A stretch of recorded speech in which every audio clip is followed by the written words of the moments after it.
রাখছি না আলমারির মধ্যে, যে আলমারির যায় নামাজ, তারপর তোমার হিজাব ওখানে।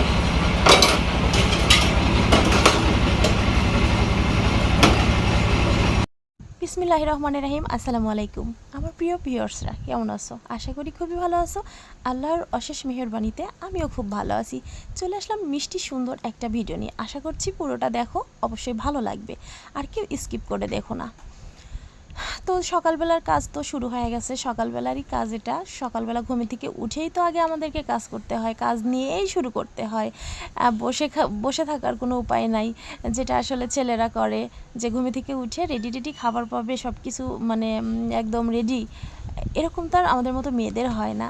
তো সকালে ঘুম থেকে উঠে বা আর যা যা কাজ ছিল, অনেক কাজই তো সকালে করা হয়ে গেছে, সেগুলো আর তোমাদের সঙ্গে শেয়ার করিনি, স্কিপ করে গেছি। তো এখন দেখো রান্না করতেছি, ভাত হয়ে গেছে এক পাশে, আর এক পাশে হচ্ছে তোমার পটল ভাজি করতেছি। সকালবেলা আজকে ভর্তা, আলু ভর্তা দিছি, তারপরে পটল ভাজি, ডাউল।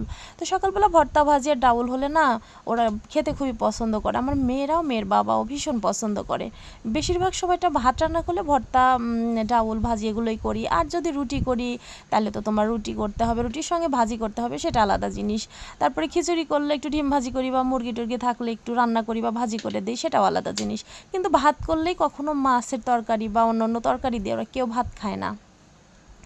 তো যাই হোক, পটল ভাজিটা প্রায় হওয়ার মধ্যে হয়ে গেলে ওদেরকে খেতে দিয়ে দিব, কেননা বেশ দেরি হয়ে যাইতেছে। আর হচ্ছে মেয়ের পরীক্ষা আছে, পরীক্ষা দিতে যাবে, এর জন্য তাড়াহুড়া। আর মেয়ের বাবার সঙ্গে আমি ঝগড়া করতেছি, আর হচ্ছে কি বলে কাজ করতেছি। তো ঝগড়া করতেছি, এক একদিন ঢং করি, এক একদিন ঝগড়া করি। তো তোমাদের সঙ্গে তো সব কিছুই আমার শেয়ার করতে হবে, তাই না? গোপন রাখার তো কোনো দরকার নেই। আর ঝগড়া করতেছি কেন জানো? ছোটো মেয়ের একটা দোলনা ছিল, দোলনাটা খুলে রাখছি।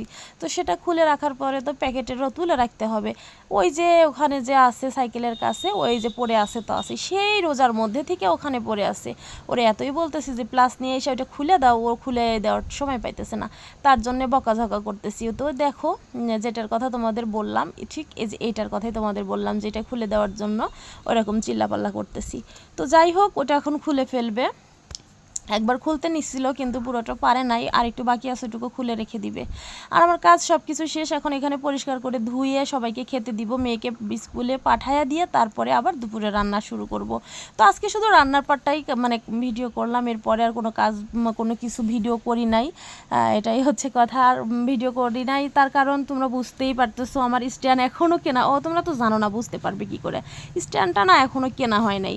তো মেয়ে যতক্ষণ বাড়িতে আছে, মেয়েকে দিয়ে একটু ভিডিও মানে ফোনটা ধরাইলাম আর ভিডিও করলাম। তো দু একদিনের মধ্যেই স্ট্যান্ড কিনতে যাব, বাজারে যাইতেছি, কিন্তু না, স্ট্যান্ডটা যে কিনবো এটা ভুলে যেতেছি বারবার, আমার মনে থাকে না। বাসায় আসি তখন মনে পড়ে। আর